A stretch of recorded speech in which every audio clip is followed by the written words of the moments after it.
Good morning, class. My name is Deepak Garg, your SST subject teacher.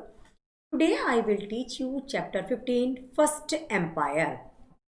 First Empire, प्रथम साम्राज्य. Empire होता है हमारा साम्राज्य. आज हम चैप्टर 15 स्टडी करने जा रहे हैं. प्रथम साम्राज्य में क्या हुआ था उसके बारे में हम देखेंगे. As you have read that desire for more territory to the formation of a 16th Mahajanpadas and the ambitious rulers further reduce the number of Mahajanpadas of 4. Now the time was suitable for some ambitious ruler to take the lead that set up an empire which would be truly Indian in both spirit and territory. तो students आप पहले भी पढ़ चुके हैं कि अधिक क्षेत्र विस्तार की इच्छा ने 16 महाजनपदों को जन्म दिया और आगे चलकर महत्वाकांक्षी शासकों ने इन 16 महाजनपदों की संख्या घटाकर 4 कर दी थी. अब कुछ महत्वाकांक्षी शासकों के लिए यह बिल्कुल सही समय था कि वे एक ऐसे साम्राज्य की स्थापना करें जो सही मायनों में आत्मिक व क्षेत्र विस्तार की दृष्टि से भारतीय हो. देखिए मेन चीज ये में Kautilya was the teacher of economics and wrote a book, the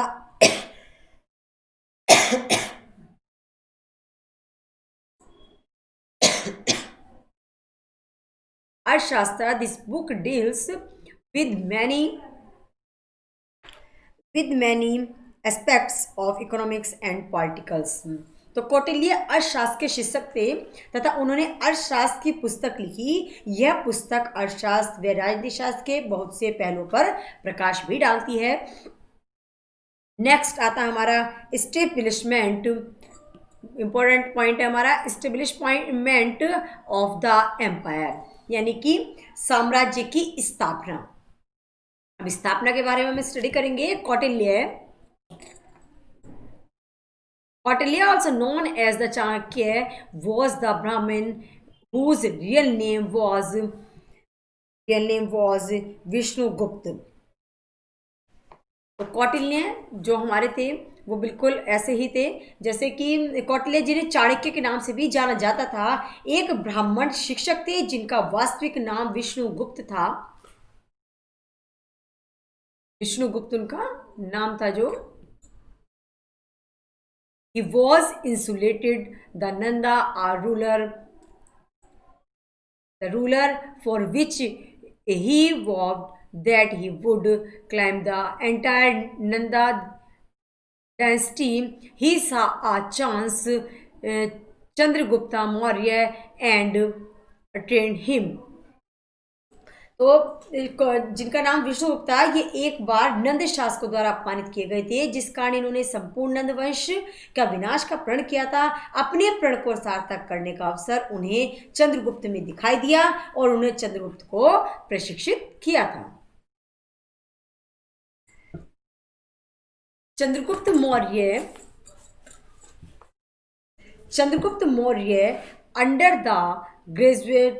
under the guidance of Kautilya gathered a small army and the occupied territories in Punjab, which had become weak due to Alexander invasion.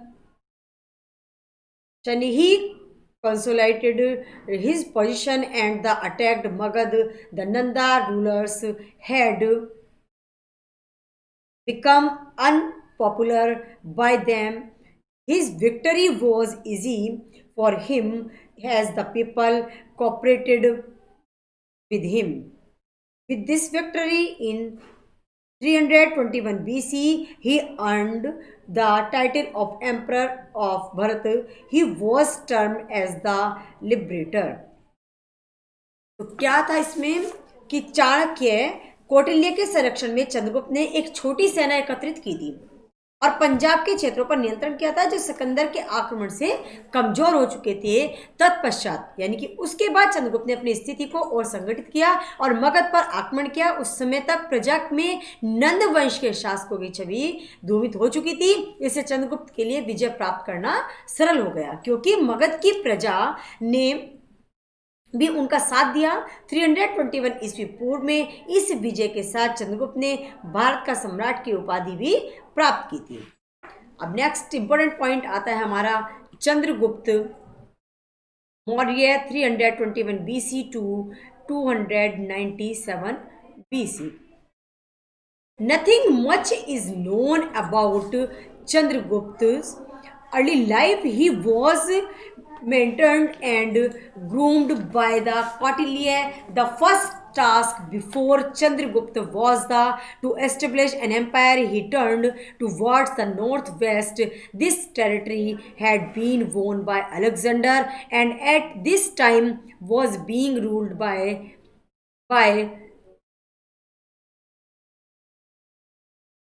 Seleucus Nectar, a general of Alexander. Chandragupta defeated Seleucus squarely and made him to sign a humiliating treaty. Seleucus was made to marry his daughter to Chandragupta as well as send an ambassador named Megasthenes to his court. तो चंद्रगुप्त मौर्य का जो काल रहा था वो हमारा 321 BC से लेकर के ईस्वी पूर्व से लेकर के 397 पूर्व तक रहा था। चंद्रगुप्त के प्रारंभिक जीवन के बारे में अत्यधिक जानकारी उपलब्ध नहीं है। उन्हें कौटिल्य के द्वारा प्रशिक्षित किया गया था। उनके समक्ष पहला कार्य एक साम्राज्य की स्थापना करना था, इसलिए उन्होंने अपना रुख उत्तर पश्चिम की ओर किया। यह क्षेत्र सिकंदर द्वारा जीता गया था तथा इस पर उसके प्रशासक सेल्यूकस निकेटर द्वारा शासन किया जा रहा था, जिसने क्षेत्र विस्तार के उद्देश्य से 305 ईस्वी पूर्व में भारत पर आक्रमण किया था तथा चंद्रगुप्त द्वारा पराजित हुआ और उसे एक अपमानजनक संधि करनी पड़ी। सेल्यूकस ने अपनी पुत्री का विवाह चंद्रगुप्त से करवाया और उसके दरबार में मेगस्थनीस नामक दूत को नियुक्त कर दिया था।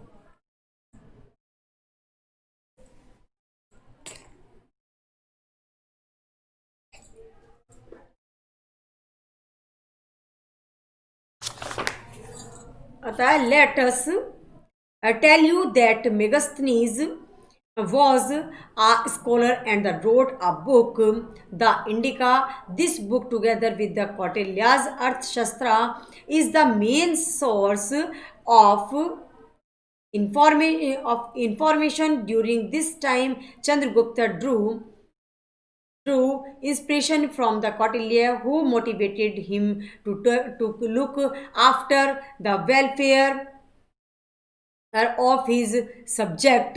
His writes in his book.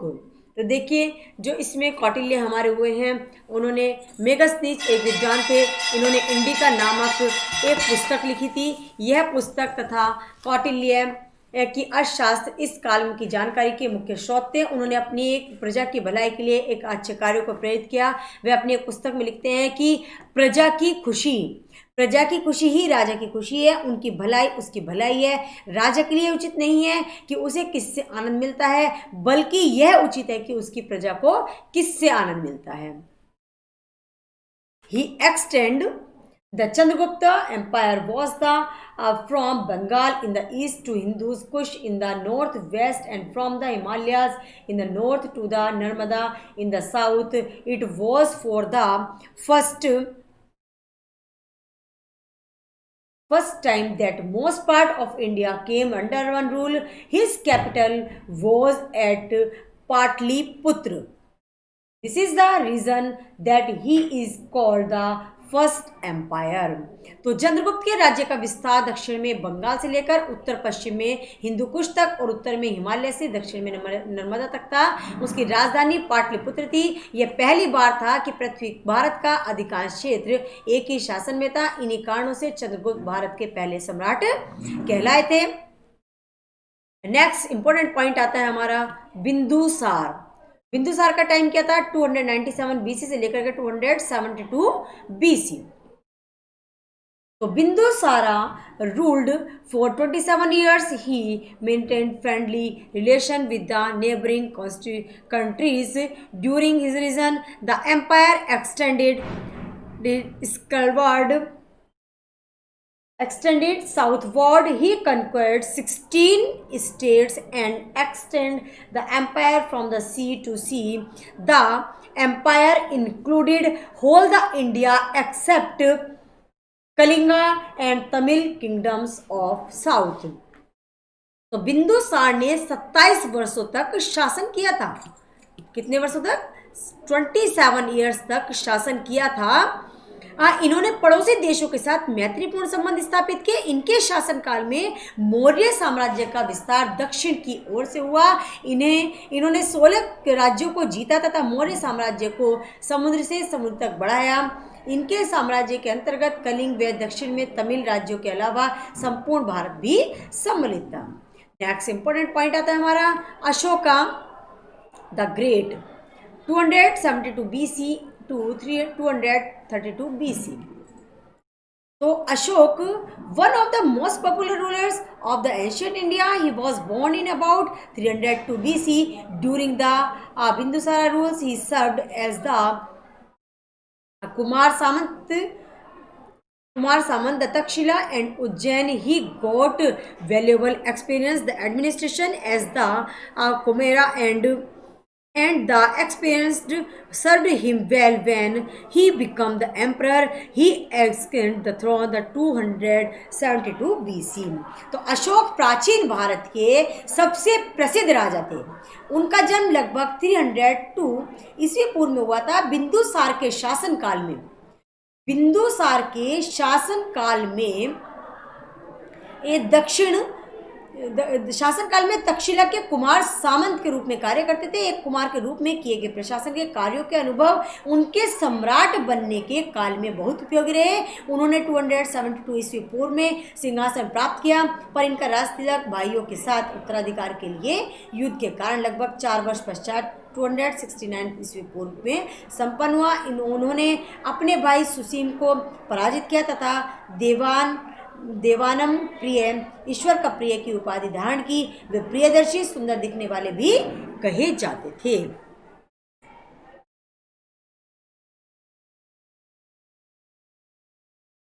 Next important topic आता है हमारा कलिंग वार, यानी कि कलिंग का जो युद्ध हुआ था उसके बारे में हमें स्टडी करनी है। अब देखिए Kalinga war 261 BC in an important milestone in the rule of Ashoka. After Ashoka's the throne, he followed the policy to expansion Kalinga, modern Odisha.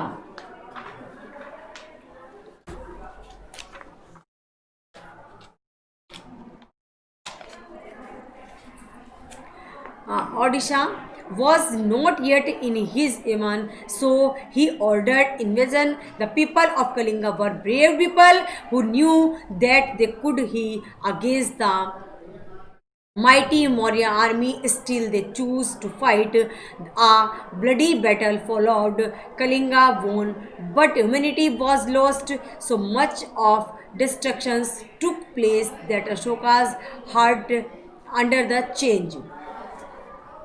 तो कलिंग का जो युद्ध था वो हमारा 261 बीसी में अशोक के शासनकाल की एक विशेष घटना थी।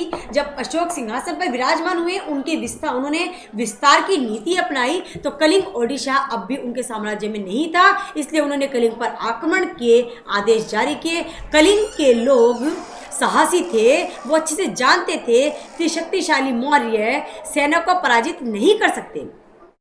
बिकॉज अशोका रोक addict records 150,000 people were captured, 100,000 were slain, and many times the number died of disease, private pestilence.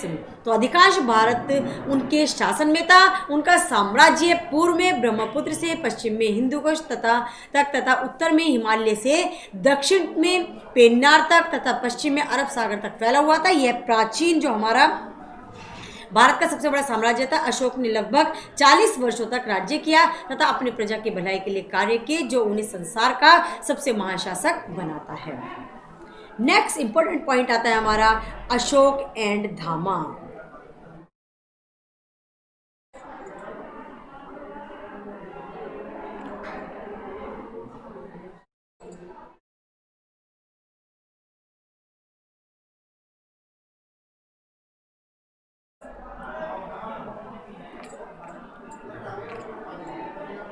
Perturbed by the plight of the people in the Kalinga war, Ashoka embraced Buddhism. He too served the people. He forsook violence and adopted peace. He now led a simple life. He gave luxurious life and even flesh eating. He made efforts to propagate Buddhism all over the world. He sent his messengers to other countries like Syria, Egypt, Myanmar, Sri Lanka, etc. He sent his son and Mahendra and daughter Sanghmitra to Sri Lanka for his purpose. Due to his effort, Buddhism spread a large part of the world. Kalinga युद्ध में लोगों की दुर्दशा से चिंतित होकर अशोक ने बौद्ध धर्म अपना लिया। उन्होंने मानव सेवा का निश्चय किया। उन्होंने हिंसा का त्याग कर शांति को अपनाया। अब उन्होंने साधारण जीवन व्यतीत करना शुरू कर दिया था। उन्होंने विलासपूर्ण जीवन का त्याग कर दिया था, यहाँ तक कि मांस खाना भी छोड़ दिया। उन्होंने बौद्ध धर्म के प्रसार के लिए अनेक प्रयास किए। उन्होंने संदेशवाहकों के नाम जैसे सीरिया, मिस्र, म्यांमार और श्रीलंका आदि में भेजा। उन्होंने अपने पुत्र महेंद्र व पुत्री संघमित्रा को इस उद्देश्य से श्रीलंका भेजा था। Despite being a followers of Buddhism, Ashoka respected all religion and the faith.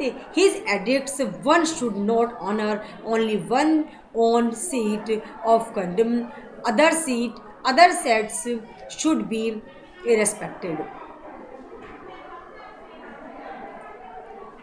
Ashoka appointed Mahamantras or officials whose duty was to look after the welfare of the person. He himself toured his empire and inquired about the well-being of his subjects. तो अशोक ने महासंघमित्रों अधिकारियों की नियुक्ति की जो प्रजा की भलाई की देखरेख करते थे। वे स्वयं भी अपने साम्राज्य लोगों की भलाई से संबंधित पूछताछ करते थे।